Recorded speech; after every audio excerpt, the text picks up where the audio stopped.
Matin Sport. Et avec vous ce matin, Ali Hamouche. Bonjour Ali. Bonjour Hadja. Et on entame cette page sport avec du football pour évoquer l'affaire MB87 USM Al-Harrach. L'affaire MB87 USM Harrach. On a tous vu ces images désolantes et regrettables qui ont fait le tour des réseaux sociaux et de la toile, comme on dit. On va dire ces incidents qui ont émaillé l'avant-match.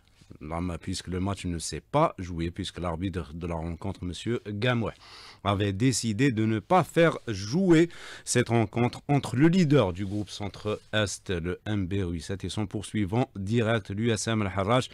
C'était le match au sommet de cette journée. Donc, M. Gamoueh avait décidé de ne pas faire jouer le match pour absence de sécurité au niveau du stade de Ouargla. Et il y a eu des incidents de part et d'autre.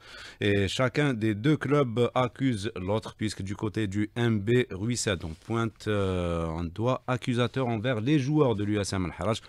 Pour eux, c'est eux les provocateurs. Et du côté de l'USM Al-Harrach, de la direction du club, le club du MB87 n'a pas assuré leur sécurité au niveau du stade, puisque cela incombe à la responsabilité du club organisateur. Et il y a eu des intrus également au niveau du stade. Il y a eu interdiction également de la retransmission directe de la rencontre. Donc voilà que les deux clubs, donc cette affaire sera traitée demain par la commission de discipline de la Ligue nationale de football amateur. Les deux clubs, le MB87 et l'USM Al-Harrach, déposeront aujourd'hui chacun leur dossier respectif au niveau de la commission de discipline pour défendre leur, on va dire, leur affaire. Et demain, cette affaire, on connaîtra le dénouement de cette affaire entre le MB87 et l'USM Al-Harrach. Justement, il y a une question qui me vient en tête. Que prévoit la réglementation dans ce genre d'affaires, Ali ?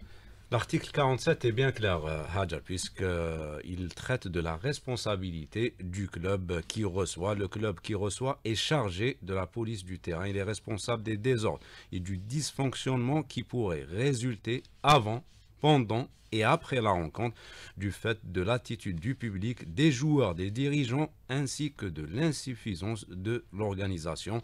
Également, néanmoins, le club visiteur, le club jouant sur terrain neutre est responsable également des incidents qui pourraient survenir.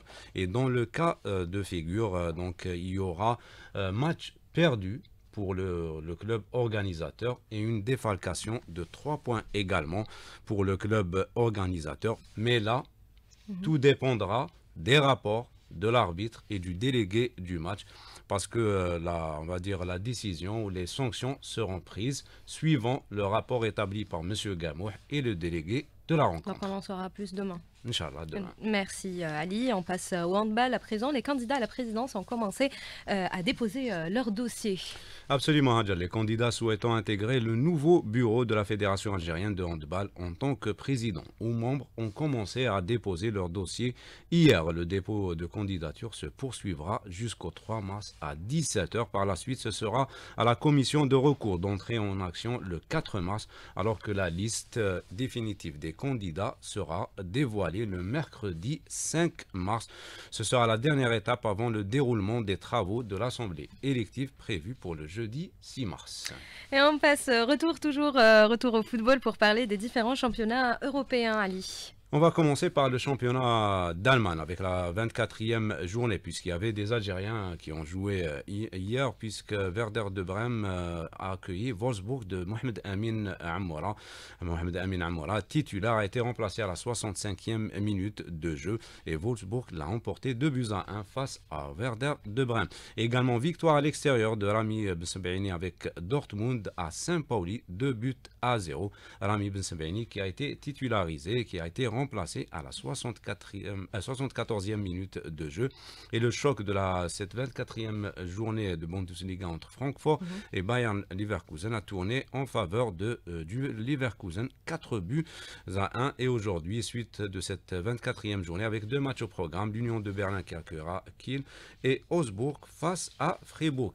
Et direction l'Angleterre, où il y avait hier les quarts de finale, plutôt les 8e de finale de la Coupe d'Angleterre, et Manchester City qui s'est qualifié sur le fil, difficilement, face à Plymouth. C'est un club qui occupe l'avant-dernière place de la deuxième division en Angleterre. D'ailleurs, ce club avait créé la sensation en éliminant au tour précédent Liverpool, mais cette fois-ci, City s'est qualifié 3-1 face à cette formation. Il y a eu également Wolverhampton de Ryan Aït-Nouri, l'international algérien, qui a été éliminé par Bournemouth au tir au but. Ryan Aït-Nouri a été titulaire, il a joué tout le match, il a même réussi son tir au but. Et aujourd'hui, suite de ces huitièmes de finale de la Coupe d'Angleterre avec Manchester United qui accueillera Fulham et Newcastle qui sera face à Brighton. Et en France également, on a joué hier pour le compte de la 24e journée il y avait plusieurs Algériens également sur les terrains. Nice avec le duo Hicham Boudaoui et Bouanani. Bouanani n'a pas pris part à cette rencontre face à Saint-Étienne. Donc Nice qui est allé s'imposer à l'extérieur 3-1. Hicham Boudaoui a été remplaçant, il est rentré à la 62e minute de jeu. Et le Paris Saint-Germain qui a largement battu Lille 4-1. Nabil Bentaleb du côté de Lille a été titulaire, il a joué toute la rencontre. Et en Italie, il y avait ce choc entre Naples et l'Inter de Milan. Je vois que vous souriez. Absolument. Donc vous êtes une fan du championnat italien. Peut-être.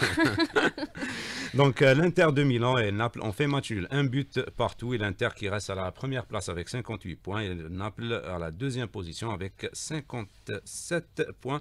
Et aujourd'hui, le Milan AC qui accueillera Lazio de Rome.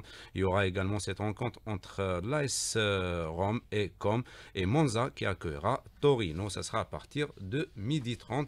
Et en Espagne, hier, il y avait la précieuse victoire de l'Atlético de Madrid, 1-0 face à Bilbao.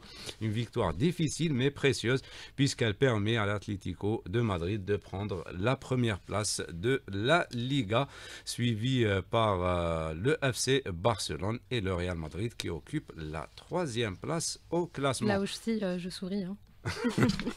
Pour l'Espagne. Pour l'Espagne. Et direction les Pays-Bas avec la 24e journée. Il y avait également un Algérien. Ils ont été actifs hier avec Anis Hadj Moussa qui évolue à Feyenoord. Donc Feyenoord qui a fait match nul à 0 partout à domicile face à la formation de Nimeg. Feyenoord qui occupe la 3e place au classement. Et on va parler de la Ligue des Champions puisqu'on connaît désormais le programme des 8e de finale. Ça va commencer ce mardi, le 4 mars. Avec à 18h45 le club de Bruges qui accueillera Aston Villa, Real Madrid qui sera face à l'Atlético de Madrid. C'est le choc de ces 8e de finale, donc le derby madrilène, ça sera à partir de 21h. Le PSV Eindhoven qui accueillera Arsenal et Dortmund qui sera face à Lille. Il y aura là un face-à-face algérien entre Rami Bensebaini et Nabil Bentaleb.